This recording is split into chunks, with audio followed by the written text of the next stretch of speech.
I'm sorry. We're closing the office early for some routine maintenance. Please try again tomorrow. Thank you. I'm sorry, sir, but I'm afraid the office is closed for the evening.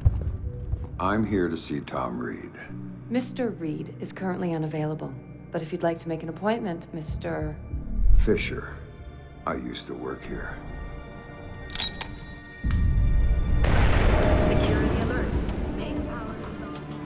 Welcome everybody to my review retrospective of Splinter Cell Conviction. If you're new here, I do recommend checking out my previous videos covering the series. They're all listed down in the description. And for those of you returning, I want to say a huge thank you. I began this series simply to take a breather from my usual channel fare, and honestly to have an excuse to talk about one of my favorite franchises in my own way. And since then, these videos have become some of the most popular on my channel, and that is because of you. Your viewership is what makes this all possible, and it means the absolute world to me. I apologize this entry took way longer than expected, but it's finally here and your motivation is what I needed to get it past the finish line. So once again, thank you. Let's see if I can make you useful.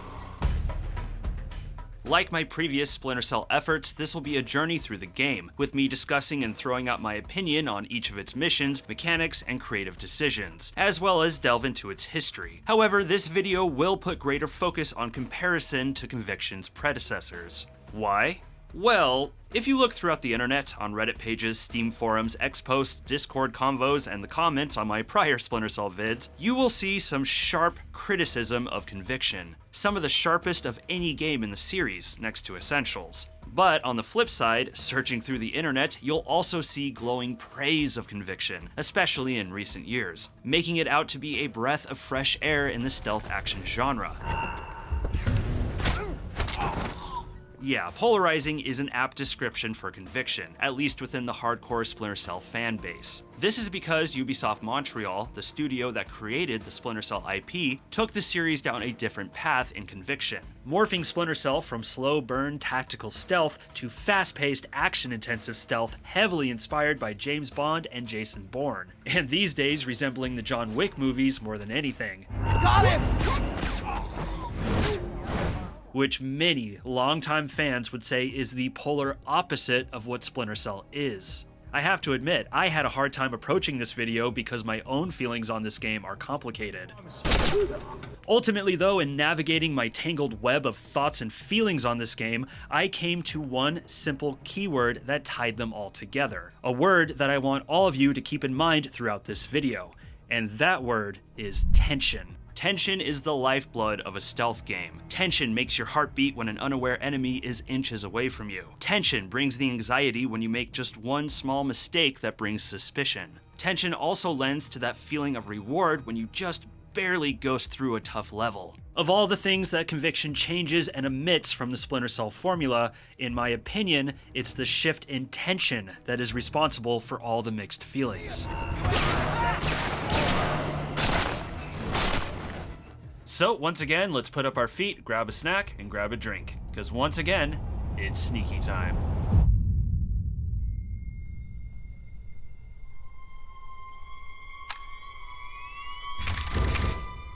Conviction picks up 3 years after the events of Double Agent. Sam Fisher is still a fugitive on the run, and while evading the authorities, he's been investigating the death of his daughter Sarah, who in Double Agent was struck and killed by a drunk driver. Eventually, he comes across a lead that brings him to Malta, and while enjoying a sit on Merchant Street, Sam finds himself chatting with an old colleague. Don't tell me you don't recognize my voice even after all this time. Grim, what do you want? Well, what do you know? It's Anna Grimm's daughter. Haven't heard from her since Chaos Theory. Grimm warns Sam that armed men are coming, and before he knows it, he's diving into the shadows of the besieged market, a sequence that serves as a clever tutorial to teach the bold new mechanics of Splinter Cell.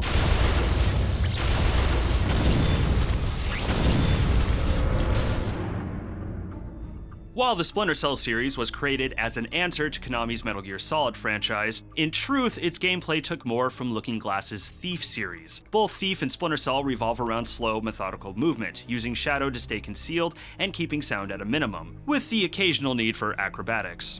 Gadgets can be used to unlock doors or spy on enemies, and players could choose to deal with said enemies with lethal or non-lethal means. However, it's wise to do so as a last resort, as an incapacitated enemy only raises the chances of being caught.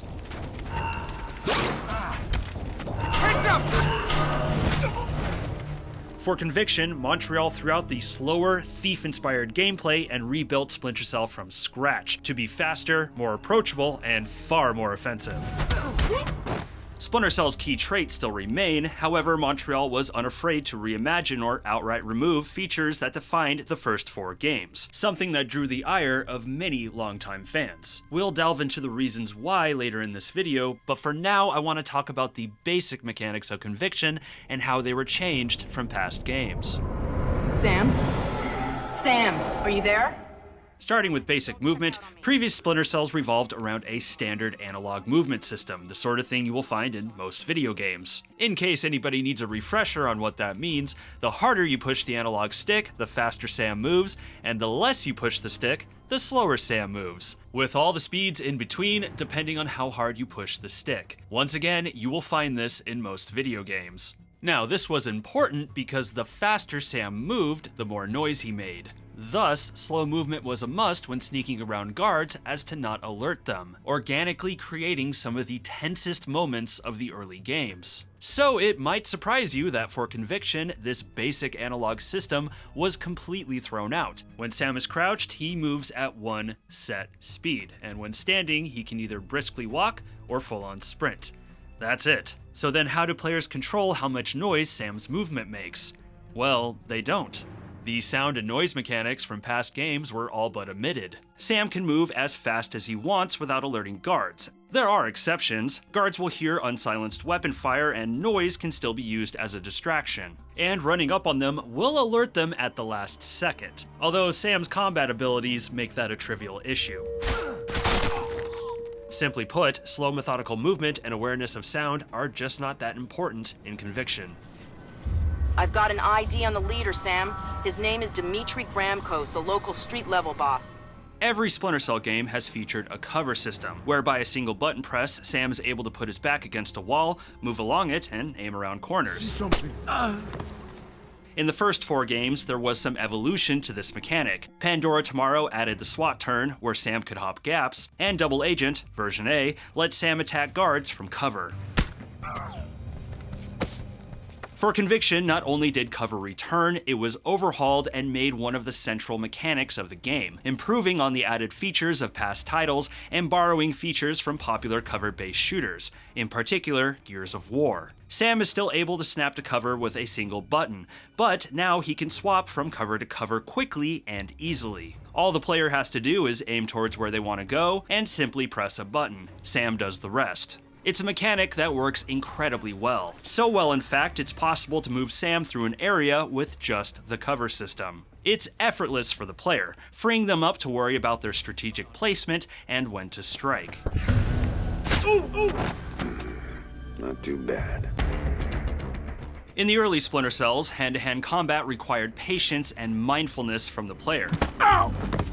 They would have to approach guards slowly and quietly, and when Sam was close enough, they could knock them out, kill them, or get them in a chokehold, preferably from the back or the sides, as approaching from the front was likely death.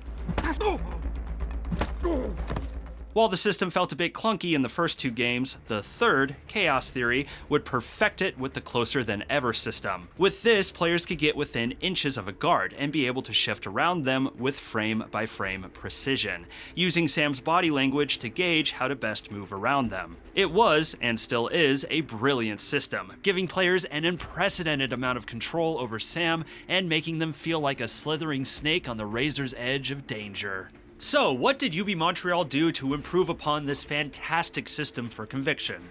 They didn't. They took it out. When engaging in hand-to-hand, players need not worry about being patient, mindful, or observational. In fact, they don't need to put much thought into it at all. Enemies can be approached from any direction, at any speed, and when the player is close enough, a single button press is all they need. Sam takes care of the rest.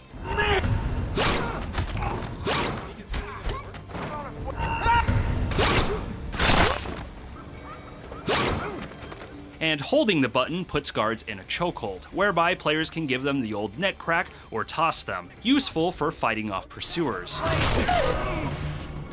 Like the cover system, much of the control has been taken away from the player in order to make it effortless for them. Why was this done? Well, one reason is to keep the speedy, accessible flow Conviction's gameplay is going for. Having to stop down to make sure you're positioned just right would be an irksome speed bump. But also, hand-to-hand was kept simple because it's needed to trigger another of Conviction's central mechanics, mark and execute, something we'll be talking a lot more about later. Now, this system is very satisfying to pull off. I mean, who doesn't love watching Sam Fisher dismantle goons like it's nothing? However, I think it's a prime example of why Conviction has been so polarizing to the Splinter Cell fanbase. Putting your hands on guards in the early games was a risky and dangerous thing. Skulking in the shadows, eyes glued to every movement of a passing guard, carefully approaching with one slip of the thumb likely to alert, this is what got your heart pumping in Splinter Cell. And most of that is gone in Conviction, as hand-to-hand boils down to press B to be a badass. It's about as tense as Mario jumping on a Goomba, and easier to pull off if you ask me.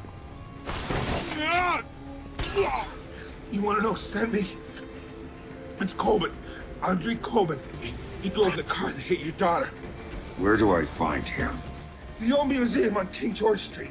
It's his place now. Guards out front and on the sides. If we consider the first mission on Merchant Street as Conviction's tutorial, then the second mission in the museum can be seen as the advanced tutorial, funneling players into learning important mechanics and letting them earn their Conviction sea legs. Someone took out the chandelier! Sam has to fight his way through the stunning establishment of art and architecture in order to find the man he believes murdered Sarah, Andre Coben. To infiltrate Coben's mansion, players will have to get comfy with another of Conviction's central mechanics: climbing. Functionally, climbing doesn't differ all that much from past titles. The big difference is, you guessed it, it's faster and easier to do. That never gets old. In past Splinter Cells, climbing was a slow affair. A player would move Sam towards a climbable surface, latch on, and slowly make their way up. Or they could jump and grab on Lara Croft style. While it did convey the difficulty in climbing on things this middle-aged man has to climb on, it was a somewhat cumbersome system that, to be fair, did improve through the first 4 games. By comparison, Conviction's climbing is a massive improvement. When prompted, Sam can easily hop on a climbable thing in any direction with a single button press. And while climbing, Sam moves fast and smooth like a squirrel going up a pine tree. He also has a brand new attack, Death from Above, where once again a player can press a single button and, well, see for yourself. It's incredibly fun and a spectacle to see.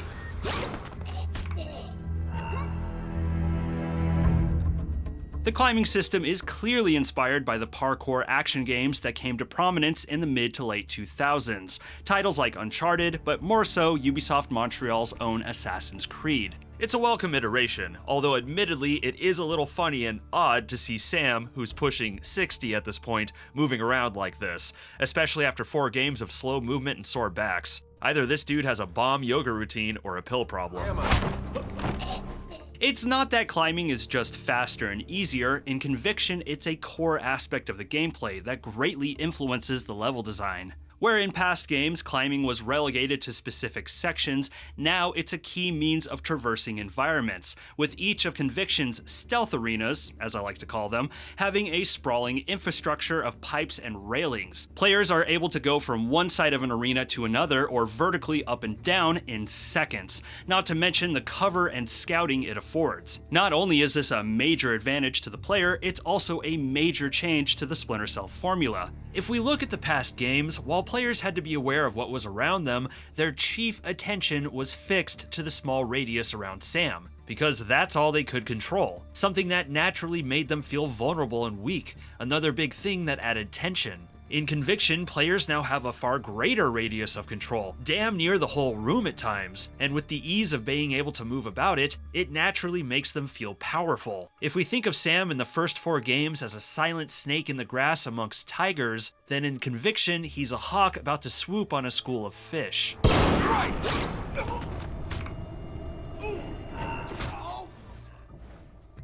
And yeah, that is a foundational change to the Splinter Cell stealth system. It's a completely different way of playing it, and it often reminds me of the mechanics of Batman Arkham Asylum. In fact, I'd be tempted to say Conviction took a page from Rocksteady's masterpiece if the games hadn't been released 6 months apart. But then again, who knows? But nothing in Conviction alters the formula more than its approach to combat.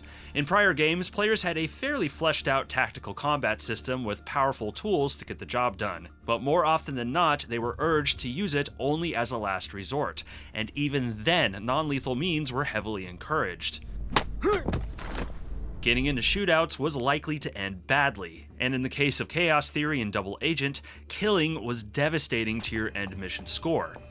Heads up, I see this, Victor! Conviction, however, does a total 180 on this. Combat is no longer the last resort, it's the first resort, whether it be with Sam's hands or his trigger finger. In fact, Conviction shockingly omits the non-lethal combat options that were so prominent in its predecessors. There's no choice but to kill, assuming death from above isn't just knocking them out.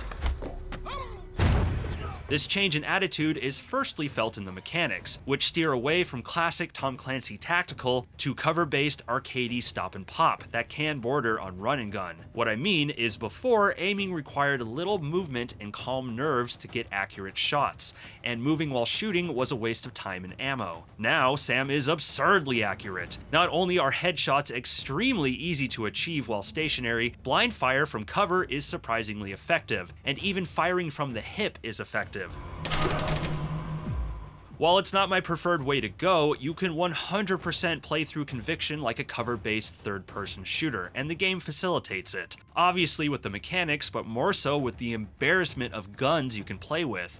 Pistols, machine guns, shotguns, you name it. You can even upgrade them by achieving combat challenges. Which is cool. However, for me, I find a lot of this arsenal to be totally unnecessary. Not because I prefer a stealthier approach, but because you only really need one gun in this game. But let's table that for a second. Now, while I find them to be way too forgiving, I don't have an issue with the shooting mechanics per se. They're tight, they work.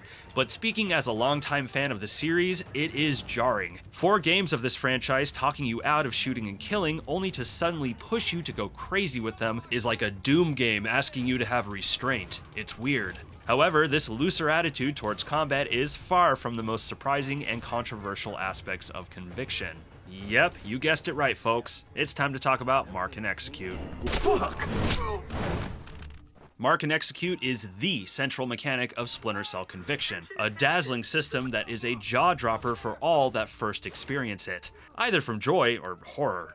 During gameplay, players are able to mark visible enemies, plopping a white arrow on their heads that can be seen from anywhere on the map, a great way to keep track of them. The second function, Execute, is where the real fun begins. Once the player marks all desired enemies, after and only after they achieve a hand-to-hand kill will they unlock the Execute, turning all the white marks within range to red. And like so many mechanics in Conviction, when the player presses a single button, Sam does the rest. Damn! Holy cow!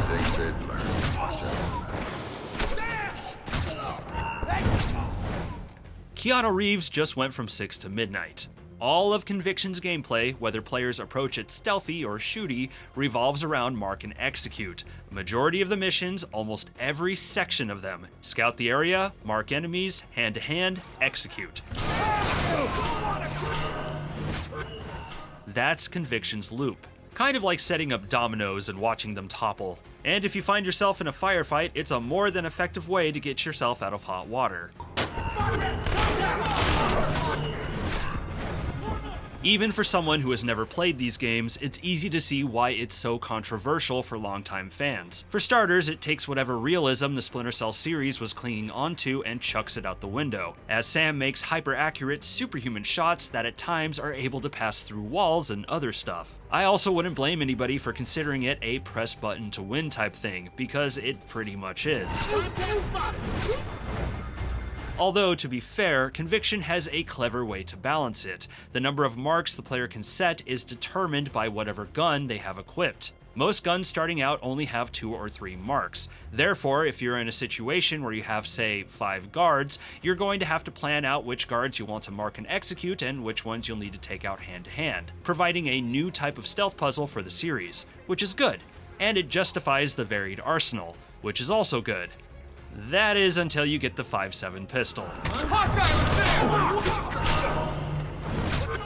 Obtained early in the game, the 5.7 is a staple weapon of the series, featured in every entry. Initially, it only has 3 marks, already making it quite formidable. But if you fully upgrade it, which believe me is not hard to do, the marks can be increased to 4. And let me stress, it's the only gun in the game that can be increased to 4. And having 4 marks damn near breaks the game. With 4 marks, players are able to demolish 90% of the stealth arenas with ease. Most of the time, they'll be able to post up in one spot and wipe out a whole room. And if not, we'll have 1, maybe 2 stragglers left over. And outside of mark and execute, the gun is a beast in combat, as it's super accurate and powerful enough, trumping every other weapon in the game. Anyone looking to get a challenge at a Conviction should flat out ignore it.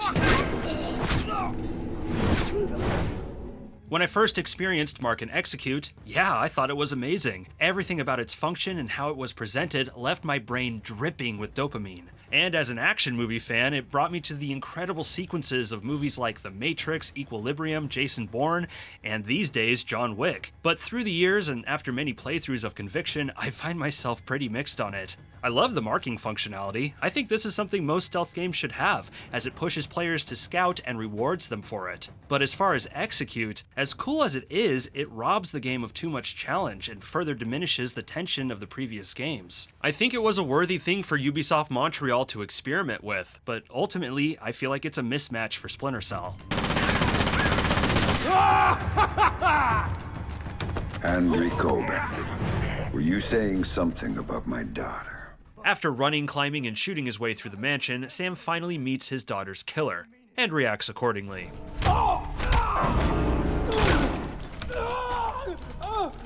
And just when Sam is about to get his revenge, the plot thickens. Don't you see? They told me you were coming!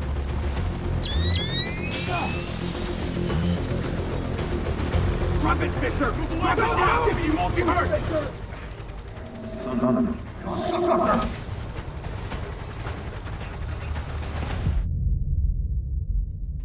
Colonel, I don't mean to be pushy on this one, but I do need to talk to you about my pay. I was told Coben was handling that. Well, yes, sir, but since there were these changes, you see... The beginning of the airfield mission is where Conviction's plot comes into the light. Sam is in the custody of Third Echelon, seemingly betrayed by Anna Grimm's daughter. Strapped to a gurney, he meets the villain of this story, Third Echelon director Tom Reed. Fisher's all yours, Anna. Find out what he knows about the EMPs, how he knows it, and why he's been hunting our friend Mr. Coben. As far as the player can reason, Grimm and Reed are working together for some nefarious means. But to our relief, it's only cover. Listen to me. I'm working for President Caldwell as a mole inside Third Echelon. Reed's the new director, and he's working hand in hand with our hosts here. So, real quick, I know this is off topic, but Jesus, what is up with those jiggle physics? Dang, Anna, that's crazy! Alright, in all fairness, this is a glitch from running the game at an uncapped frame rate. On standard settings and on console, that bounce is not that bouncy. But it is funny that Ubisoft Montreal felt the need to add jiggle under a leather jacket that has the bottom cut out of it. Anyways, Sam learns that Anna is working undercover by order of the president, investigating some sort of evil plot being carried out by Tom Reed, and she needs Sam's help to stop him. Sam refuses, of course, so Grimm dangles a carrot he can't ignore. Only one hint about Sarah and you dove right back in. What do you know about her?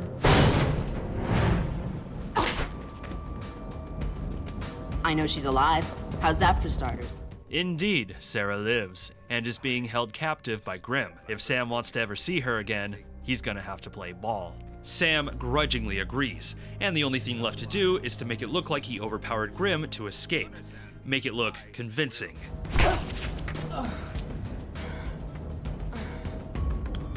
Okay. This for me is always a bizarre scene to watch, because I can't help but think back to the friendly banter these two had in Chaos Theory. Can you please stop making me feel old? Got bad news for you, Sam. You are old.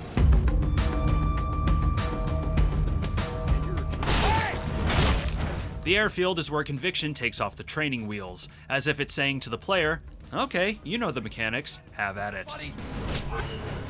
And I would say it's one of the strongest missions of the game. Something I haven't touched on yet is the common structure of each of Conviction's missions. All of them are a linear series of what I like to call stealth arenas, open floor plans offering players a variety of ways to get through them, whether it's stealthy or loud.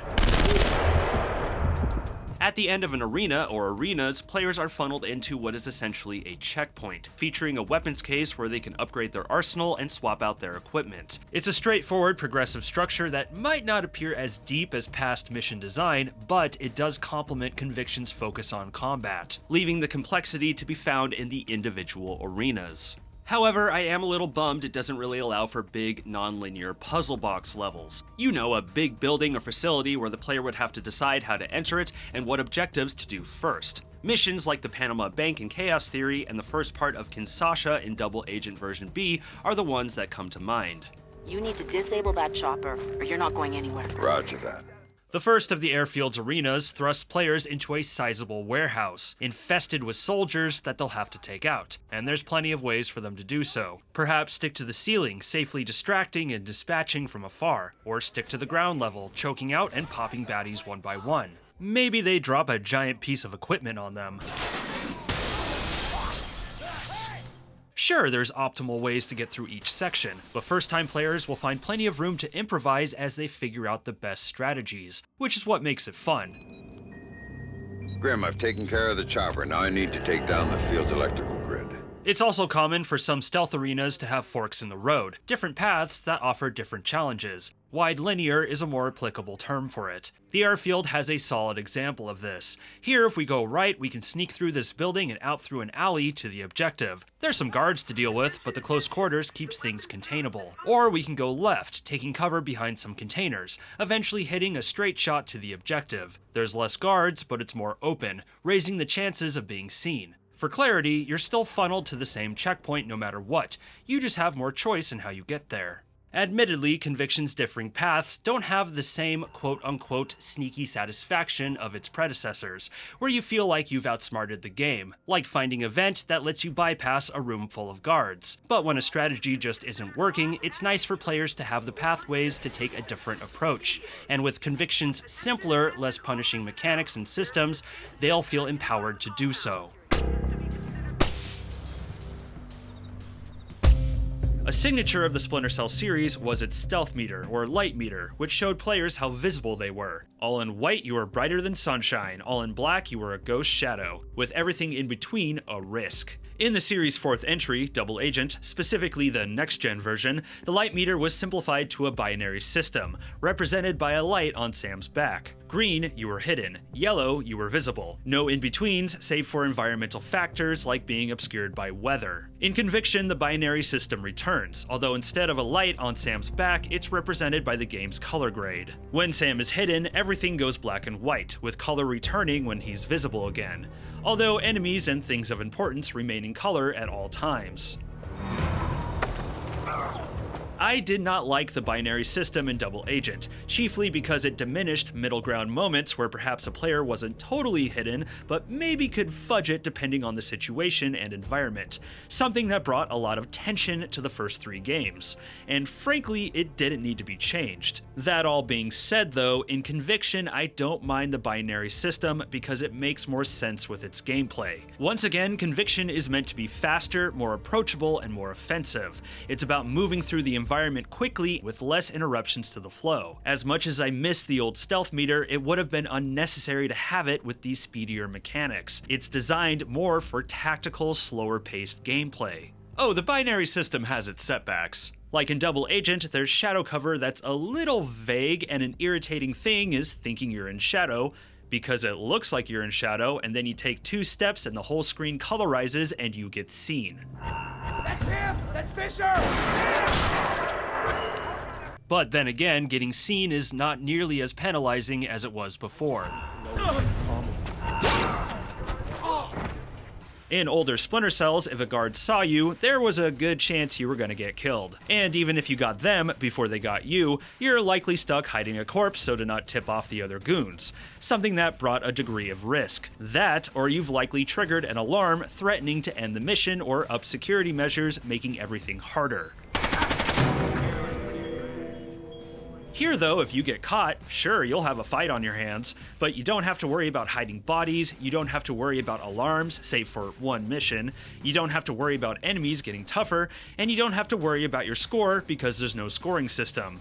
Oh, sure, you can still get mowed down in seconds depending on the situation, and you might get hit with some reinforcements. But as we just saw, Sam's combat abilities and sheer speed give him quite the upper hand. Also, guard AI in Conviction, specifically how they detect you, is simplified compared to its predecessors. In past games, if a guard caught even the slightest glimpse of Sam, it was enough to get them investigating or even calling backup. In Conviction, enemies have what I would call a detection window. If Sam stays in their view for too long, represented by the shrinking radius around the crosshair, they will be alerted. But until then, there's time for Sam to get away and hide. Even if he is fully in their view, if that window doesn't close fully, the guards won't even be suspicious. Can't hide forever! I'll turn this Again, this is something that makes more sense for Conviction's faster gameplay. Having touchier guards would likely be frustrating. Although I have to say, it can lean the game towards the easy side, especially when a player gets a solid grasp of the mechanics. However, to the game's credit, if Sam does get caught and gets away, enemies will become more agitated and aware. They'll even keep their eyes on the ceiling or peek out windows if they suspect Sam is climbing about, which is pretty awesome. There is one new feature in Conviction though that does aid a player when they are caught, and in some cases encourages it. Last known position. When Sam is seen and breaks the enemy's line of sight, a ghostly image of him appears, representing where they think he is, his last known position. This helps the player gauge how to best move away from danger and flank the enemy. In fact, last known position is a viable distraction tactic. Let the enemy see you and get their attention focused one way so you can get the drop on them another. It's one of those features I've always been on the fence about. It certainly looks cool and works as designed, and there is some satisfaction in knowing you have these doofuses fooled. Ooh, they think I'm there, but I'm not. But at the same time, it feels like an unneeded advantage. In past Splinter Cells, all you really needed was the reactions of the guards, where they were looking and firing, as well as the stealth meter to help you get away. And in Conviction, you can still gauge everything that way. More so, in fact. The guards are even more expressive, and the whole screen going black and white makes it perfectly clear you can't be seen. It's certainly convenient, especially in a more combat-focused Splinter Cell, but I feel like it's too much, and I suspect if you were to take it out, it wouldn't really affect the gameplay, other than push players to be more observational, and that would not be a bad thing for a Splinter Cell. If the beginning of the airfield takes the training wheels off, then the end of it dissolves them in acid, as the player takes on arenas even larger than the warehouse, littered with agitated guards, with even more options on how to take them on. By the end of this mission, players should have a firm grasp of all the mechanics, in particular the novel mark and execute system, likely eager to be thrust into more challenging stealth action excitement. But unfortunately, Conviction kills all that momentum with a flashback. Vic, it's Sam. I'm in town and could use a little help. If you're asking for help, we better do this face to face. And what the hell's going on back there? I thought you'd recognize the sound. Remind you of anything? Yeah. Iraq. Hands down, my least favorite mission in Conviction is Iraq. It's not horrible, but the whole mission feels out of place and really trips up the pacing. Taking place during the Gulf War in the early 90s, a young Sam Fisher's squad is ambushed, leaving his teammates dead and the squad leader captured. Going against the orders of command, you brave through an apocalyptic highway full of enemy combatants to rescue him. The level presents itself as a fairly generic military shooter. And while its graphical presentation is believable, shooters like these were a dime a dozen throughout the 2000s, and it feels at odds with Conviction's stylish espionage personality. What really irks me about Iraq, though, is that after 3 missions of Conviction getting you comfortable with its unique mechanics, it takes them away. You can't use mark and execute, there's nothing to climb on, and hell, even the cover system is pared down. It simplifies everything to be a run-of-the-mill third-person shooter. You can try to go through the mission stealthy, but it's not worth doing. You're gonna hit a bottleneck that forces you to attack anyways, and honestly, these enemies go down so easy, you're better off just aiming down your sights and going to town. It's lame. And it lasts too long. If this was a short playable section, that would be one thing, but you have to go through 3 arenas with a hefty amount of enemies. Like I said before, it just kills the momentum. Every time I play it, I try to get through it as fast as I can. If this was a movie, I'd be crushing the fast forward button. There is one thing I'll give this mission kudos for, and it's the storytelling. Thanks, Vic. Yeah, well, don't thank me till we're out of here. The big twist of the mission is that you're not playing as Sam, but rather his friend Victor, who ends up helping him throughout the rest of the game. It is a cool way to introduce him and a solid example of show not tell, or rather play not tell. We understand that Sam trusts Victor with his life because we saved Sam's life playing as Victor. Enough said. We gotta move! Although the end of the mission does devolve into a stationary shooting gallery with plenty of explosive barrels to really make it feel cliche, leading up to what feels like an advertisement for the United States Armed Forces.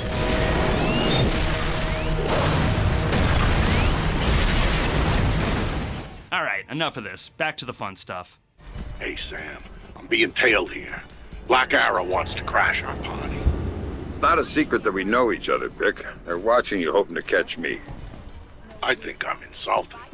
Following Iraq, the Washington Monument is a refreshing return to form, and for me, one of the standout missions of Conviction, due in large part to its unique setting. Public missions are nothing new in Splinter Cell, Pandora Tomorrow's Jerusalem being a notable example alongside the Paris train mission. But clearly, the Washington Monument is a different beast, with Sam mingling amongst law-abiding normies, stuffing their faces with sugar and trying to win cheap toys. Sam is here to meet with his old friend Victor. Problem is, there's a gang of government suits searching for him. Before Sam can reunite with Vic, he's gonna have to get them some privacy.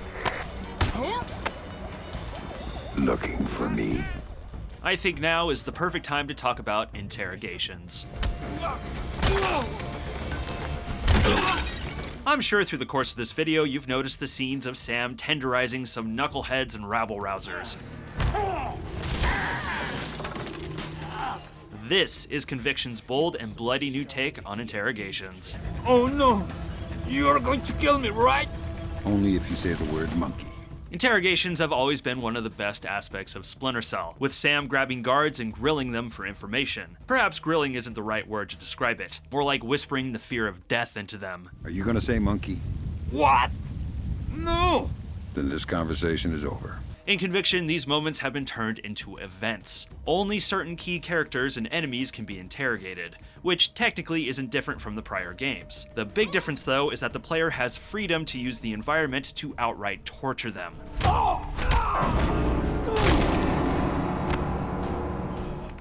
Oh, that poor piano. Most of these scenes also have a heavy top light, giving the sense of being in a shadowy interrogation room. You know, like from a detective thriller or a legendary superhero movie. They're brutal and visceral, although admittedly, a gimmick. The interrogation scenes don't add all that much to the gameplay. In fact, they don't really aid you in the missions. In past games, interrogated guards would give up passcodes for doors or clues about the mission. In Conviction, the interrogations mainly provide plot details. But that doesn't change the fact that they are fun to watch and do, with Michael Ironside's performance as Sam once again firing on all cylinders. Good. Why are you following me? I wasn't! The Washington Monument is the one mission where interrogations are the central focus, with each of the suits needing to be squeezed for information. Tailing them through the carnival crowds and cornering them in the dark is something that really makes you feel like a renegade spy. Got a minute to talk. Here, put this on.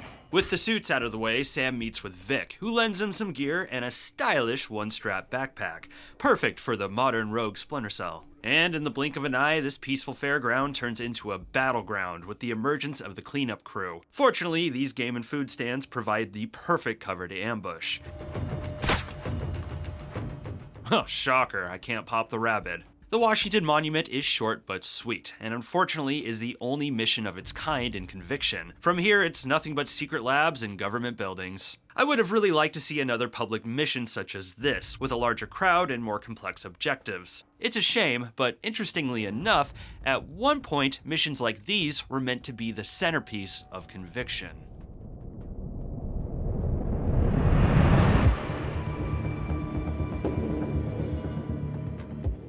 I'm sure a good amount of you watching recognize this footage, but for everyone else, this is the initial scrapped version of Splinter Cell Conviction. Like the final release version, this first pass also revolved around a fugitive Sam running from authorities in the streets of Washington, D.C., albeit with a grizzled look that makes him look like the frontman of an emo rock band. Ubisoft Montreal would begin work on Splinter Cell Conviction following the completion of Splinter Cell Chaos Theory. With Chaos Theory, the team at Montreal felt they had pushed the mechanics of Splinter Cell as far as they could go, and for Conviction, they wanted to start from scratch and develop a fresh, new approach that further explored the player's relationship with the environment. They envisioned a Splinter Cell where anything could be picked up and used in the environment, where creativity and improvisation would be at the center of gameplay, and players had to come up with their own solutions. Something not that far off from an immersive sim. Further motivating this direction was the story scenario. Once again, Sam Fisher was going to be a fugitive from the law, cut off from the support and equipment of Third Echelon. And for a man of his skills, the only resources he has are anything he can get his hands on. It would also feature a new hand-to-hand combat system, allowing Sam to take on multiple opponents within his radius, even pick them up and throw them, a fighting system reminiscent of Ubisoft's own Assassin's Creed. In fact, I think it's safe to say that much of the old Conviction resembles Assassin's Creed, and just like the historical Assassination series, it was largely going to be set in public places amongst civilians. In fact, this demo mission you see on screen was reported to have upwards of 250 NPCs and around 30 enemies patrolling. But this wasn't just window dressing. No, there was an interesting system in place where Sam could blend in with the crowd to avoid enemies. Yes, also like Assassin's Creed, but players could only linger around people for so long before they got weirded out and tried to alert somebody, forcing them to hop to another group. The developers hoped that players would stay on the move and sail from person to person, group from group. Essentially, the crowds were going to be the quote-unquote shadows of Conviction. Indeed, this was a bold new direction for the franchise, and to Ubisoft's dismay, Splinter Cell fans would get their first taste of Conviction in 2006, when screenshots and key art of it was leaked on the internet. In 2007, though, an official trailer would finally drop. Fans were stunned by the change in direction, but enthusiastic nonetheless to get their hands on the game. It was slated for a Christmas 2007 release and would only be available for the Xbox 360 and PC, due to an exclusivity agreement between Ubisoft and Microsoft. However, this release date would come and go, and much like its hero, Splinter Cell Conviction would go dark.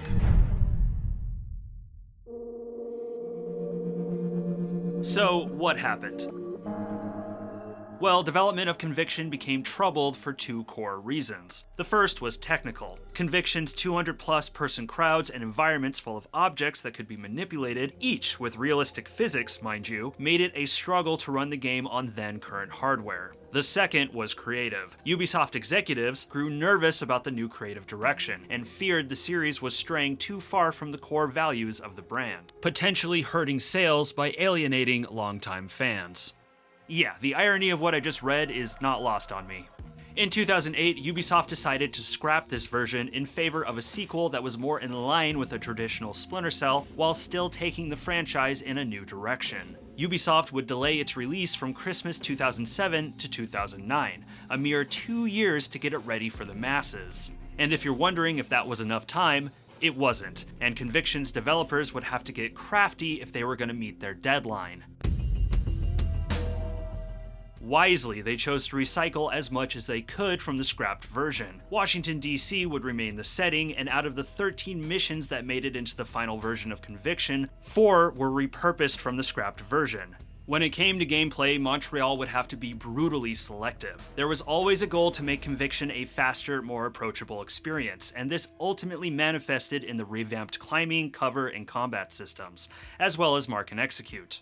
But when it came to the classic Splinter Cell features and mechanics, well, with their tight schedule, Montreal simply didn't have the time to remake all the old systems. So the developers chose the features they felt were core to the Splinter Cell experience, things like using shadow for cover and hand-to-hand combat with enemies, and threw out everything else. This is why Conviction got rid of so many of the gadgets and mechanics found in previous games. And even with the classic mechanics they chose to keep, they still didn't have time to recreate them with the same depth as, say, Splinter Cell Chaos Theory, which is why Light and Shadow was kept a binary system, why the sound system was mostly gutted, and why hand-to-hand was simplified, foregoing the closer-than-ever system.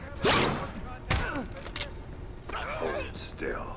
This was a get the game done no matter what kind of situation here. Montreal could only do so much and focused on making what they could as fun and polished as possible, even if it meant sacrificing depth.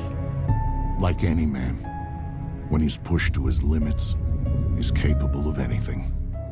Splinter Cell Conviction would be re-revealed during E3 2009, stunning gamers with revamped gameplay and visuals, including a more cleaned-up, casual-looking Sam. The game was announced for a November 2009 release, but would see a delay until February of 2010, and then another delay to April. Finally, on April 13th, 2010, Splinter Cell Conviction released on Xbox 360. In total, including the original scrapped version, Conviction took 5 years to develop, the longest development period of any game in the series up to this point. It would also mark the longest gap between mainline games, with it releasing 4 years after Double Agent. Although, when the Splinter Cell remake finally comes out, it will have that record beat to shreds. Critically, the game received high marks from gaming publications and websites. Sales were also solid. Conviction was the best-selling game of April 2010, and by July of that same year, it had sold 1.9 million units. While in the following years, Conviction's merit would be debated by hardcore fans, for all intents and purposes and against all odds, Ubisoft Montreal had succeeded with Splinter Cell Conviction, and it wouldn't be long before a 6th installment was announced to be in production.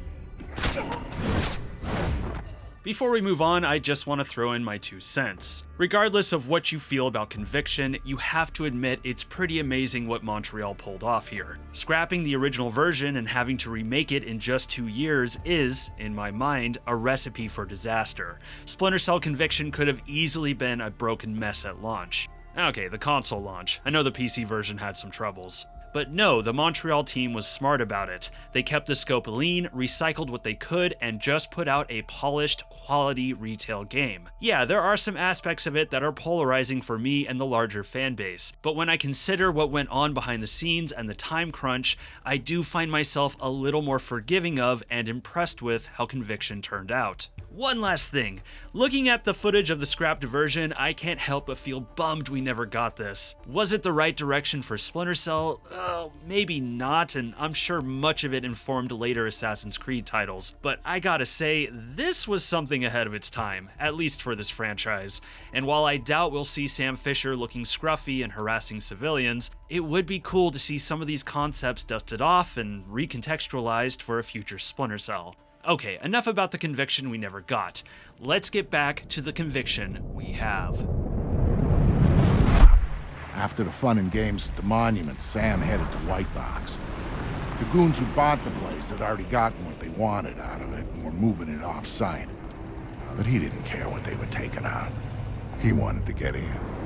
WHITEBOX is kind of a bizarre mission. Sam has to break into an unassuming, windowless building. Scaling the side of it, he enters and discovers some ginormous metal pipes bending and weaving throughout the structure, revealing another building within, a large multi-floor lab where scientists toil away on a secret project.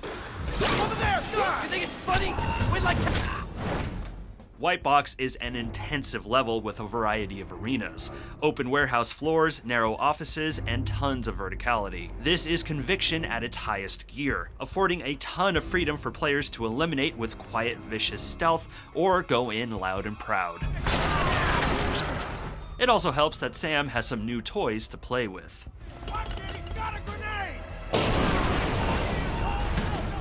The Splinter Cell series has always showered players with handy gadgets. Conviction is no different. But like many aspects of the sequel, it takes a different approach in an effort to streamline, removing several series staples. Lockpicking was removed, hacking was removed, the laser mic was removed, and the SC-20K, along with its launcher and launchables, were removed as well.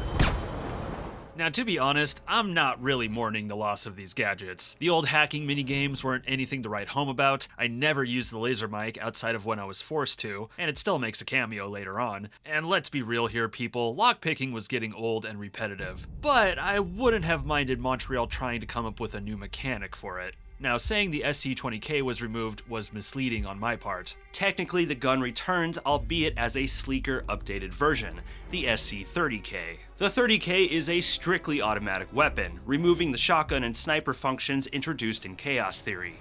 It's more than capable in combat though, although with only 2 marks, it, like the rest of the weaponry in Conviction, pales in comparison to the 5.7. And while the launcher is gone, along with its arsenal of launchables, some of them live on, albeit in a new, tossable form. Take cover! Majority of Conviction's gadgets are presented as throwable grenade types, designed to be thrown out quickly and with little thought. Right off the bat, we have a few classics featured, a good old frag grenade and flashbang, each with goofy smoke trails and red lights to help players keep track of them. Alongside those is a proxy mine that explodes when enemies get too close, and a remote mine that the player triggers themselves. The sticky camera returns, functioning pretty much the same as its past incarnations, with players still able to attract enemies to it and eliminate them. A nice tweak is that now there's a dedicated feed for it in the upper left of your screen. The only non-throwable is the portable EMP. Triggering it knocks out all lights for a short window of time, affording the player some shadow cover. A very useful, perhaps too useful, new addition. It also has a throwable variant that does feel redundant despite having far less radius, but can be useful depending on a player's strategy.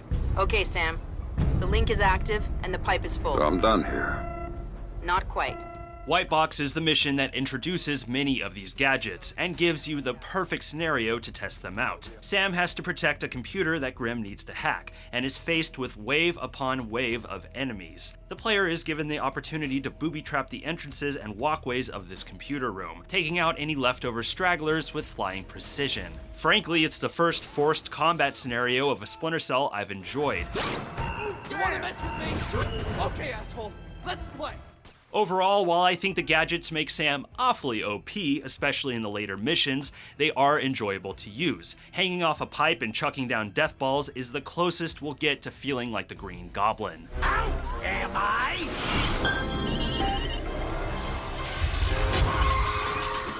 They do, however, leave something to be desired creatively. The first time I played Conviction, I got really excited seeing Sam break off a car mirror to use as the optic camera, another of Splinter Cell's classic gadgets. I thought, oh cool, he doesn't have access to government equipment anymore. I wonder what other gadgets he has to improvise. The answer? None. All of Sam's gadgets from this point are given to him by friends or stolen from the government. The broken window, in fact, is replaced by a proper optic camera later in the game. And yeah, I feel like there's a missed creative opportunity here. Now, to be fair, improvised objects were the main focus of the scrapped version, so I can maybe see why Montreal shied away from them, but also designing more improvised tools along with implementing them might have been a creative hurdle Montreal didn't have the time for. But it would have been far more interesting. Frankly, having a bunch of different grenades is not all that memorable. The most noteworthy gadget change comes with the symbol/brand of the Splinter Cell franchise, the removal of the trifocal goggles. No, God! Okay, not really. The headwear does make a return, but removes the night, thermal, and electromagnetic vision in favor of sonar. Voila.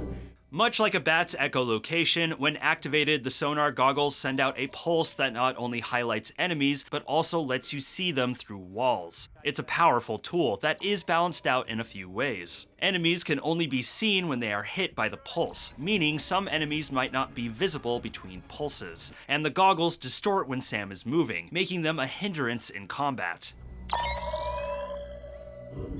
I like the sonar goggles. I think this was a cool add for the franchise. Sure, I miss the old night vision and thermal, but if we're being honest, the sonar combines them. The gray tone of it reads like the old night vision and helps you see in the dark, and the enemies glow much like in thermal. Really, this change in the goggles comes down to it supporting the core mechanic of the game. Where in past Splinter Cells, the main thrust was navigating light and shadow with the goggles to illuminate, now with the main thrust being combat and mark and execute, the goggles are once again an invaluable asset. You're not getting away! I also appreciate the choice to withhold the goggles until the latter half of the game, as they aren't introduced until the 8th mission in 3rd Echelon HQ. By the time the player reaches this mission, they will be more than comfortable with mark and execute, having used it in many a tricky scenario. And with the goggles earning them the advantage of seeing through walls, the stealth arenas become more complex and crowded. It also brings a new enemy type, Splinter Cells, who have the same goggles and will be able to see Sam through walls as well. In all, the sonar goggles add a new layer to combat that naturally increases the difficulty, if ever so slightly. How did Sam get on site at the Lincoln Memorial? Easy. Secret Service acting on orders from the president got him there. Why'd they do that? That's a little trickier. Following the action of WHITEBOX, we get a downbeat with the Lincoln Memorial. This mission excels in spectacle and storytelling rather than stealth action, and it's a welcome change of pace. I'm inside. What now? We need to eavesdrop on the conversation Reed's about to have with Galliard. We begin with Sam trotting through the famous DC attraction to spy on 3rd Echelon director Tom Reed and Lucius Galliard, the owner of the WHITEBOX facility we just decimated, as well as the PMC Black Arrow. Megiddo would be very upset if anyone were allowed to interfere with it. He's not going to interfere, because my men will deal with it. Spying on them, though, does not paint the full picture, and Sam decides to get some hands-on time with Lucius to find out more. And while the two men have a constructive chat, their time is rudely cut short. Galliard's dead. The shooter's running. We need him alive. He may be our only link between 3rd Echelon and Megiddo. This is the spectacle I was talking about. A cinematic chase where the player has to act on instinct and stop down for cover. Not the deepest Splinter Cell gameplay, but certainly exciting.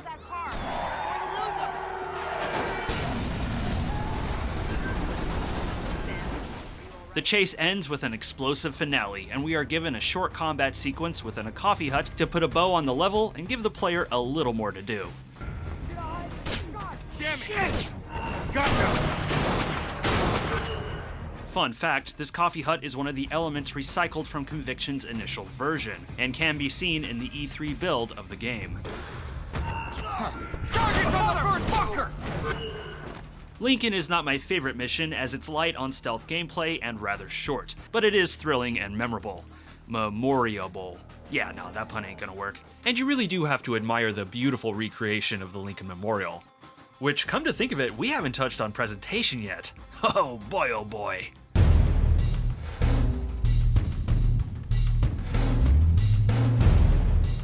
If it's one thing every Splinter Cell raises the bar on, it's the audio and visual presentation. At this point in my Splinter Cell video series, it's funny to talk about the presentation, as I'm largely repeating my praise from the prior games. The dynamic lighting and shadows are still the standout signature visual feature of the series. The character models, while I think a step down in complexity compared to Double Agents, still look good. Minus Anna's wonky tits and the designs for the antagonists, who look like rejected Die Hard villains. Are we going drinking or are we going dancing?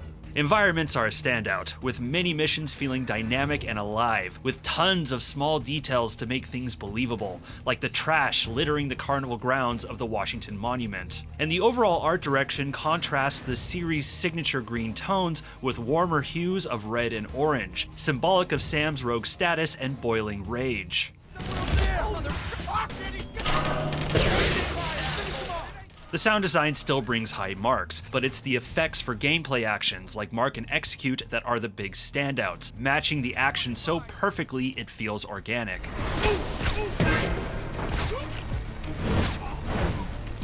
In my opinion, the soundtrack is a series standout. While it doesn't dethrone my beloved Chaos Theory, the score, composed by Michael Nielsen, Kava Cohen, and Ammon Tobin, who returns from Chaos Theory for a handful of tracks, is by far the most emotional of the series. Unafraid to go into sweeping orchestral arrangements as well as experimental electronic compositions to convey the emotional conflict within Sam.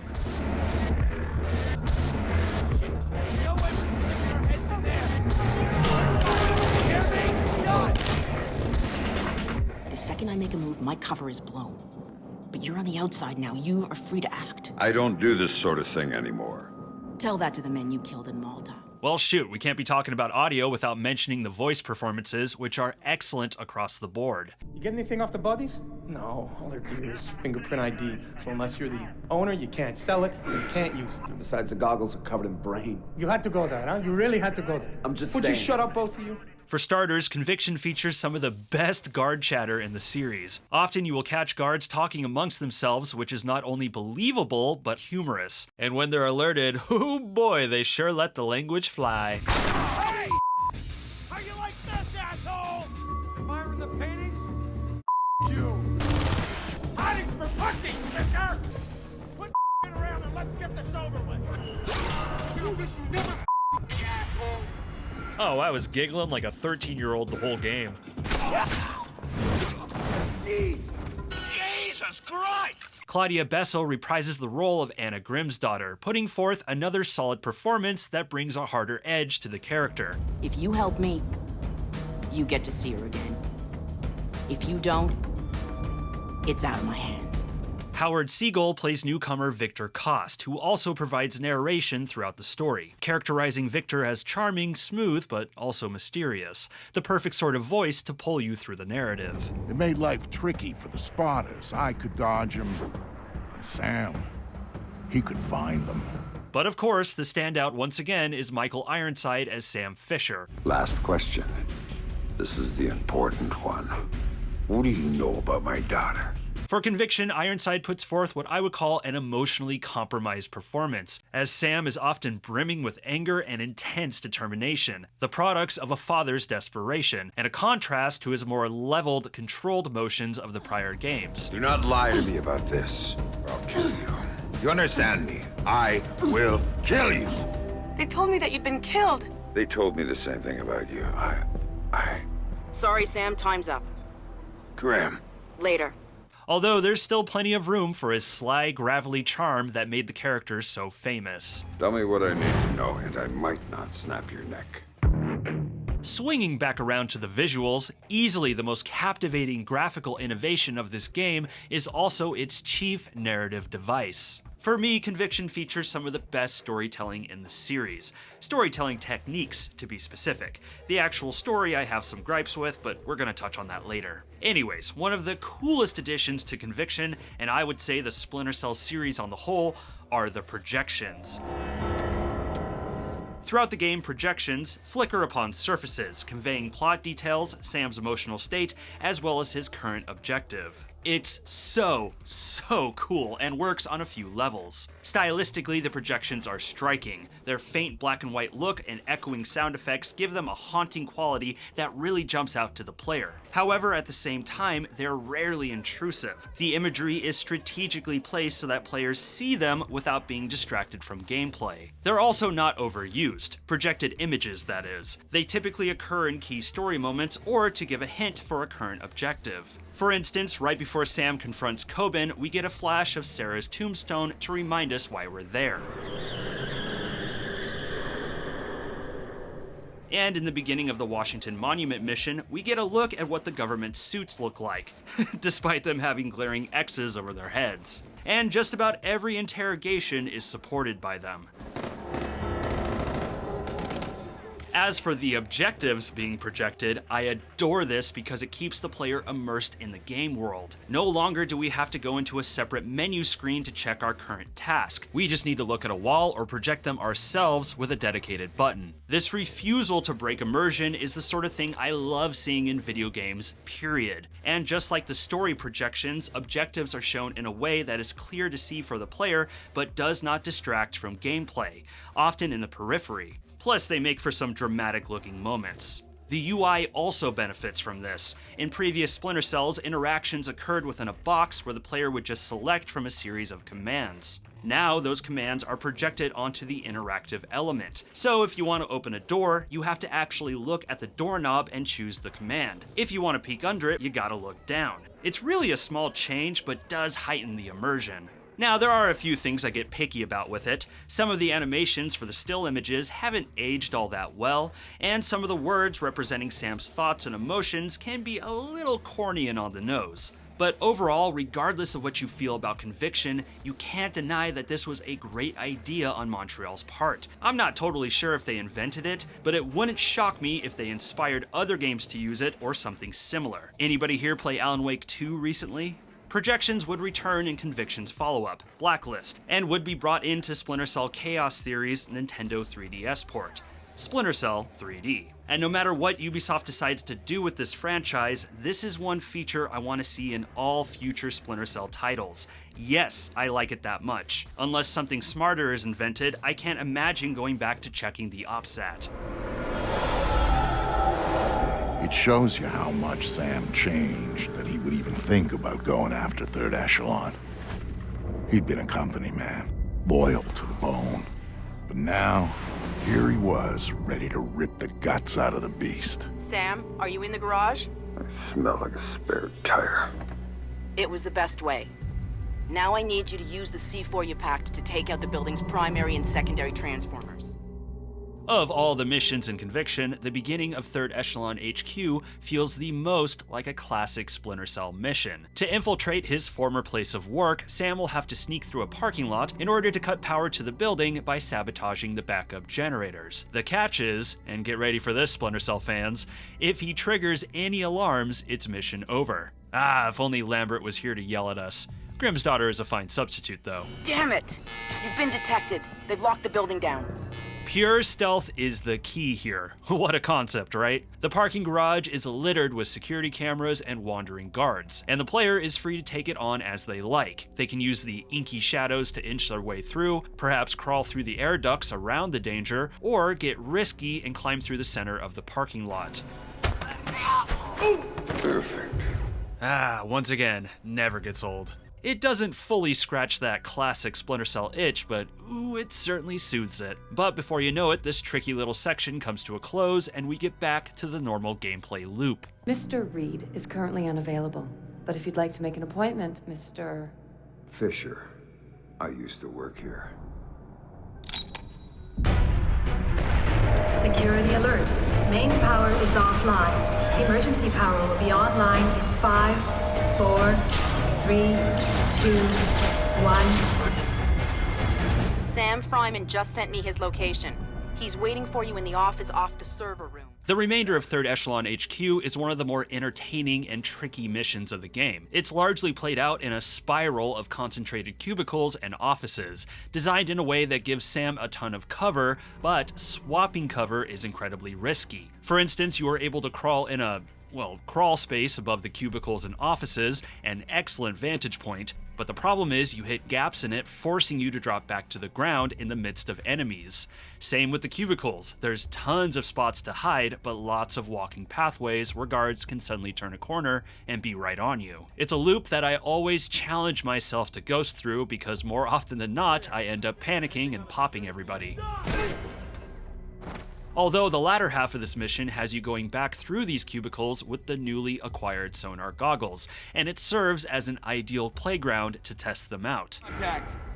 Just us. No contact. Looks. Targets in us. The other interesting, but admittedly less fun thing about this mission is that it's got some good old-fashioned lasers to contend with.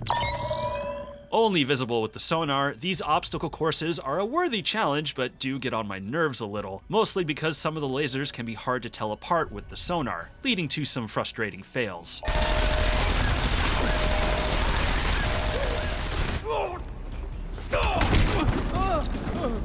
Nobody's coming to save you this time, Andre. Now tell me, what the hell is Reed up to? A big thing about this mission is that it features a major turning point in the story. So throughout this video, I've been relaying basic plot details so you all have context, but to briefly summarize and refresh, Conviction is a revenge story that turns into a rescue mission, as fugitive Sam learns that his daughter Sarah is not only alive, but being held captive by the government. And if Sam wants to see her again, he has to help stop the NSA from pulling a coup against the government. And through the whole story, the question that drives Sam is, how is Sarah still alive? And in 3rd Echelon HQ, he finally gets his answer. So tell me about Sarah, Grim. Tell me why you lied to me. It was Lambert's call, Sam. He thought he was protecting you. Sarah Fisher, I'd received reliable intelligence of a credible threat against her. The TLDR of this is that Lambert learned there was a credible threat against Sarah from a mole inside of 3rd Echelon. This threat would be used to leverage and compromise Sam, which Lambert could not allow. So to prevent this, he made the difficult decision to fake Sarah's death in order to protect her and Sam. He got Coben to provide a body for him to pass off as Sarah's, and with Grim's help, they gave her a new identity and kept her hidden. The cherry topper being both Sam and Sarah were told the other was dead, all to protect Sam from a mole. Yeah, he doesn't take it very well. Sam! Sam, listen to me! Sam! What? You have to listen to me. What's done is done. The shock of this revelation is certainly palpable. We know Lambert's morality has always been gray and fuzzy, but the fact that he would go to such lengths is surprising and devastating. Sam's reaction and heartbreak is understandable. The thing is, the more I've sat with and thought about this twist, the more and more I've found it flimsy, to the point where it sours the overall narrative for me. First of all, with little explanation, we as the player are meant to accept that this mole was so powerful and dangerous that Lambert's hands were simply tied and he had no choice but to take this action. Okay, so if this mystery mole is so omnipresent, then wouldn't faking Sarah's death risk being uncovered by them? Especially if Lambert is using 3rd Echelon assets like Coben to carry it out? Hell, Grim was in on it. How did he know she wasn't the mole? And to that, why keep Sam in the dark about it? If he was aware of the situation and realized the only way to protect Sarah was to fake her death, I feel like Sam would have agreed to it, and naturally would have helped Lambert flush the mole out. That's another thing. While we conveniently don't know the details of how dangerous this mole is, the idea that Lambert and the rest of the team had no way of uncovering and stopping them, well, I just cry bullshit to that. Why? Because we've had 4 games up to this point of this team pulling off insane, impossible missions. Tracking down where international terrorists are hidden and eliminating them, uncovering conspiracies in foreign governments, and conspiracies within their own government. Unafraid to keep their superiors in the dark and carry out illegal operations, like breaking into CIA HQ and kidnapping their own people. These characters are at the top of their game in intelligence gathering and wet work operations, and have zero issue working outside the boundaries, Sam especially. And you're telling me this one mole was enough for Lambert to go, nope, can't do anything about this, better ruin Sam's life and make him go undercover to handle an unrelated terrorist plot? Which, by the way, you think that after Sam shoots him in Double Agent, Lambert could have mentioned, hey buddy, there's something you gotta know about Sarah. Take them all out if you must. Whatever it takes. Hang on. Help is coming. Now, I'm sure some of you watching may disagree with my points, and hey, that's fine. If this twist rings true to you, great. Perhaps I simply don't understand. But the thing I want to get across is that for me, this doesn't feel like an inspired narrative choice. It feels like a loopy, flimsy way to erase the decisions made in Double Agent and return everything back to status quo. Bring Sarah back to life and get Sam back to working for the government as a Splinter Cell, which, spoilers, is exactly what happens. It reminds me of a superhero comic where they'll kill off a major character to increase readership, only to find a way to bring them back later and return everything back to normal. It's lame and it's a shame, because once again, Conviction features some of the best storytelling techniques of the series. The way this plot is conveyed keeps me so entertained and engaged, and when we hit this point, it just falls flat on its face for me. So go, save your daughter. I was never holding her. That was just a bluff to get you in the game. Following the earth-shattering revelation, the remainder of the mission has Sam furiously rampaging through a self-destructing third echelon. For this brief section, the player is given unlimited mark and execute, which is the equivalent of God mode. As we all know, rage in video games makes you an unstoppable killing machine. It's just logic. Warning. This little portion is all about the spectacle. A fun little power trip with little challenge to it that does effectively convey Sam's emotional state. However, I do think it's a bit over the top even by this game's standards, and does border on the corny. Although it is quite the explosive way to enter Conviction's endgame. So now Sam knew everything. Knew that the best friend he'd murdered had betrayed him for the best reason in the world. Knew that the thing he'd helped Lambert build needed to be utterly destroyed. He was his own man now. Reservoir is a mission that throws a lot at you. Armored enemies, sentry turrets, aircraft, you name it. These are some of the toughest stealth arenas in the game, often shoving players into tricky, cramped corners where just one mistake will lead to a hail of bullets, not to mention the occasional ambush. For those who take it stealthy, it requires more patience compared to the other missions, at times making for a pace reminiscent of the prior games. Those who play it like a shooter may find it overwhelming, but will enjoy the ample cover and bottlenecked enemies that can be trivialized with explosives. The first half of Reservoir hits a sweet spot in Conviction's level design, as it facilitates both styles of play and offers a good amount of agency. Playing it stealthy, players can bypass guards by sneaking through underground channels or stick to the pipes. They'll find plenty of traps to drop and good old-fashioned ground cover for firefights. And even with the overpowered 5.7, Mark and Execute starts to feel more like a puzzle, as you can spend a bit of time waiting for the guards to be in just the right spot. Sorry, soldier, but it's over. Reservoir's second half morphs into something more akin to the Uncharted series than Splinter Cell. Sam is pestered by an attack helicopter, forcing him to jump from cover to cover, dealing with trigger-happy enemies along the way. It's a short and frankly ridiculous sequence that does bring some enjoyable challenge, although the fact that it's short is a good thing. The mission's finale is the big emotional payoff for the whole game, Sam reuniting with Sarah, a scene that even I can admit makes the lip quiver. Sarah. I thought you were dead. They told me you were dead. Sarah, I'm sorry. I'll let you sit next to her, but we gotta go. No!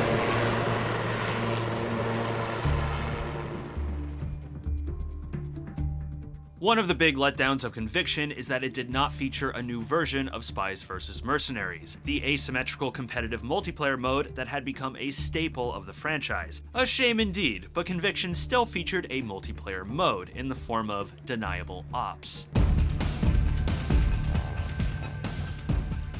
Basically, Deniable Ops is an arcade version of Conviction that can be played solo or with a buddy, featuring 5 different modes, 11 maps, the full slew of weaponry, and an army of NPCs to stealth kill. Asshole, down. Its standard mode, Hunter, has players going from arena to arena, with the goal of eliminating all enemies before they can continue. Sleeper, clean. Stealth is highly encouraged, as if the player gets seen, reinforcements will be called, often doubling the enemy count. Damn it. Too late. You've got reinforcements headed your way. In Last Stand mode, players have to defend an EMP device from waves of enemies, exactly like the computer room portion of the WHITEBOX mission. And Infiltration mode is similar to Hunter, except it throws security devices at the player, like cameras and lasers, and if they are detected, it's game over. In all, it's a pure expression of Conviction's gameplay. I'll be honest, it does feel like padding to what's a fairly short single-player campaign, but the hefty amount of maps from DLC packs, all of which are still purchasable, and the fact that you can bring over all of your weapon upgrades from the single-player game make it an enjoyable time killer. But what's really the standout of Deniable Ops is the narrative-driven co-op campaign. All right, gentlemen, we have a situation. Over the last 48 hours, 3rd Echelon has learned that a rogue element within the Russian military has obtained a small number of advanced warheads and is preparing to sell them on the black market. Serving as a prologue for Conviction's story, in co-op, two buddies assume the role of American Agent Archer and Russian Agent Kestrel, who are sent out to retrieve 4 stolen Russian EMPs. It's a short campaign lasting around 5 hours, but packing a ton of gameplay. The maps of Deniable Ops are at their best in co-op, allowing both players to take completely different paths, whether to cover more ground or offer each other more cover, like one player sticking to the ground level while the other serves as Overwatch on the floors above. The mode lacks many of the cooperative actions found in previous Splinter Cell co-op campaigns. However, Mark and Execute takes center stage as the main cooperative mechanic, in the form of Dual Execute. How it works is both players are able to place marks and see each other's marks. And if a player activates an execute, if the other is in range, time will slow down and allow them the chance to opt in. And if they do,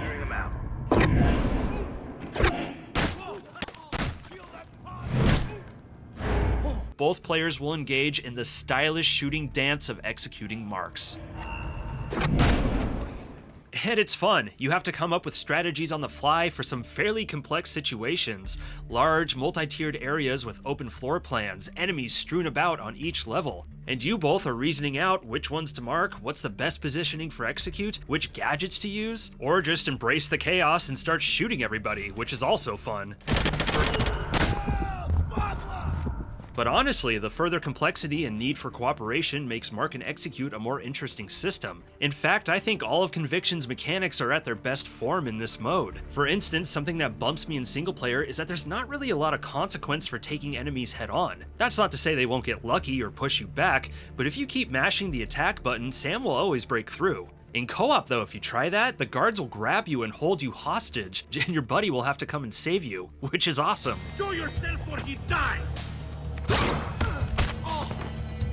Even interrogations are better. Yes, there's interrogations in this mode. Both you and your partner trade off pulverizing lowlives and evildoers, and they are every bit as violent as the main campaigns. In fact, I think there's an argument to be had that Deniable Ops co-op is the best aspect of Splinter Cell Conviction. I mean, say what you want about whether or not Conviction's action stylings belong in this franchise, getting into firefights and pulling off dual executes with a buddy is a blast, no matter how chaotic it might get. The bummer is that this mode is not very accessible these days, at least for the casual player. The good news is that this mode can still be enjoyed on the Xbox 360 version of Conviction, which is compatible on Xbox Series consoles, albeit only in offline split screen. The big drawback being it only runs at 30 frames a second, hence the footage you're seeing, and playing this mode in split screen is not always ideal, as it can be hard to see, especially when both of you have your sonar on. PC, however, only has the co-op mode online, and sadly, official servers have been shut down. There is a workaround, but it can be tricky for some to get it working. I personally couldn't get it going, but all information about it is available on the PC Gaming Wiki for those that want to try. Hopefully this mode will be brought back with online capabilities someday by means of a remaster, but considering the state of Ubisoft these days, I'm not holding my breath. But for those that have the hardware and buddies to do it, definitely jump into this mode. It's a great time.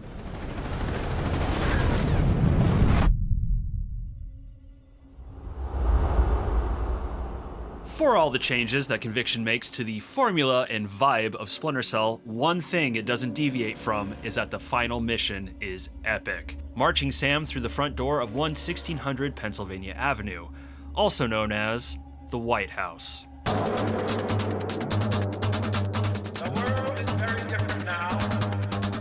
Okay, so I'm fudging a bit, as technically I'm covering two missions here, the chaotic streets of Washington D.C., which leads into the halls of the Commander-in-Chief. But in my opinion, both these missions are really two halves that form one whole conclusion. Oh my God. Kicking things off, an EMP burst goes off across DC, knocking out the city's entire power grid. Worse yet, our heroes, watching in horror, are suddenly brought back down to Earth. Missile! Inbound! Sarah, hang on. Crashing into an old theater, everyone thankfully survives, and while Sam isn't too keen on rushing off and leaving his daughter, with some convincing he puts on his hero pants, or vest, and ventures into the DC war zone. Go do what you have to do. Trust me, we'll be fine. The DC streets and subsequent White House is a gauntlet of stealth arena after stealth arena, its Conviction's gameplay on full blast, throwing every sort of challenge at the player. Everyone, mother! It's a test for everything the player has learned up to this point, and is fun and satisfying for that reason. Intruder!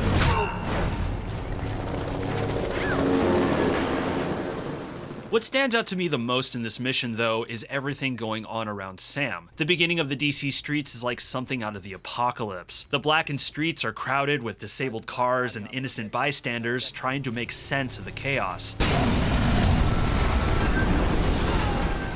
My wife is in that car! I've got to get her out! There's nothing you can do for her, okay? She's dead! But stepping into the White House is when things get real grisly. Bullet holes, bloodstains, and bodies litter the halls of the executive, with screams echoing in the background. Please, just don't shoot! It's a massacre, simple as that, which is exactly what makes it so disturbing. And there were times I had a pit in my stomach playing it. That's not a criticism, but rather a testament to how well Montreal executed it. Although if Conviction was made today, it's hard to imagine this mission making it into the final release, at least in this form. I thought we were in a hurry. Right. We need to get you close to Reed.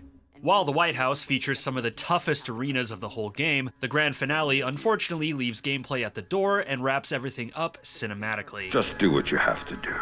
I always do, Sam. In a twist, Grim seemingly betrays and captures Sam, bringing him handcuffed into the Oval Office, where the big bad of the story, third echelon director Tom Reed, whom we also learn was Lambert's third echelon mole, surprise surprise, is poised to execute the president. Your security measures, we made sure the Pulse fried them. We're third echelon, Madam President. We own every bit of information that goes through this town. All appears lost, but unbeknownst to Reed, it's all a ruse, and Grim didn't lock Sam's handcuffs.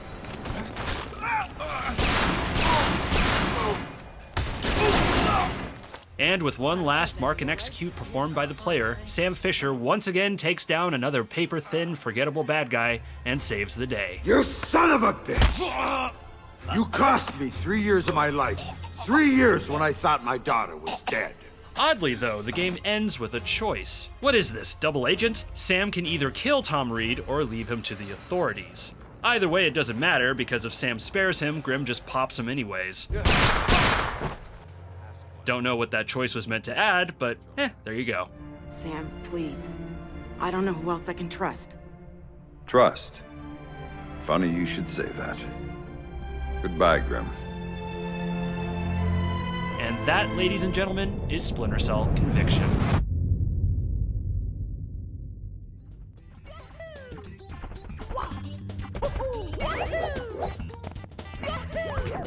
There's nothing wrong with a developer reinventing an established video game franchise. If you look through the history of gaming, there are numerous successful examples. In fact, reinvention is typically what keeps a long-running franchise viable. However, more often than not, when you look at the success cases, no matter how much has been changed, redesigned, reinvented, rebooted, whatever buzzword you want, a core thing that is preserved is the feeling of the past entries. The feeling that came from their core gameplay that made them successes in the first place. When Nintendo transformed Metroid from a side-scroller to an FPS, it maintained the moody atmosphere and reward in exploration that made the series impossible to put down in the first place. When Capcom turned Resident Evil 4 into a balls-out, over-the-shoulder shooter, it maintained the feelings of terror and dread that made its predecessors famous, something its two follow-ups lost. And when Call of Duty was brought from World War II to modern day, it maintained the chaos and brutality of the battlefield that turned the franchise into a household name. Fisher, take him out! There are so many things Conviction does right. Its gameplay systems are inventive, easy to learn, and gobs of fun. And stylistically, it's some of the most inspired work I've seen come out of Ubisoft. But what the talented Montreal team overlooked when reinventing Splinter Cell for Conviction was making it feel like Splinter Cell. They took a franchise of extreme high-risk hide-and-seek built on making you feel like a vulnerable fly on the wall into a franchise where you play as Death Incarnate, a superhuman love child of Batman and John Wick, which is certainly entertaining, but it's not Splinter Cell. Splinter Cell was meant to be the subversion of those things. And while it has series staple mechanics like hiding in shadow, because they don't lend the same feeling of tension from before, they simply aren't the same thing.